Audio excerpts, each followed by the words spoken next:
আসসালামু আলাইকুম। ২০২৬ সালে এসে যদি আপনি আমাদের শিক্ষা কারিকুলামের সাবজেক্টগুলোর কথা একটু চিন্তা করেন, এর মধ্যে সবচেয়ে গুরুত্বপূর্ণ, সেটা শুধু আমাদের দেশে না, সারা পৃথিবীব্যাপী গুরুত্বপূর্ণ এমন ৩ টে সাবজেক্ট হচ্ছে ইংরেজি, গণিত এবং বিজ্ঞান। এবং এই বর্তমান সময়ে এসে সবচেয়ে আলোচিত একটা জিনিস, যে এই সাবজেক্টটা ধীরে ধীরে গুরুত্বপূর্ণ হতে যাচ্ছে, সেটা হচ্ছে আর্টিফিশিয়াল ইন্টেলিজেন্স সম্পর্কিত একটা সাবজেক্ট। হতে পারে সেটা আইসিটি।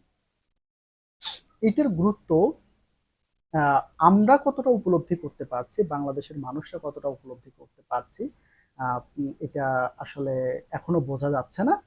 তবে আর্টিফিশিয়াল ইন্টেলিজেন্সে যদি কেউ দক্ষ না হয়, আগামীর পৃথিবীতে সে কতটা নিজেকে মানিয়ে নিতে পারবে, এইটা একটা প্রশ্ন। হুম, তো আপনাদের কি মনে হয়, সত্যি কি তাই? আর্টিফিশিয়াল ইন্টেলিজেন্স কি সত্যি এতটা গুরুত্ব মনে হয়?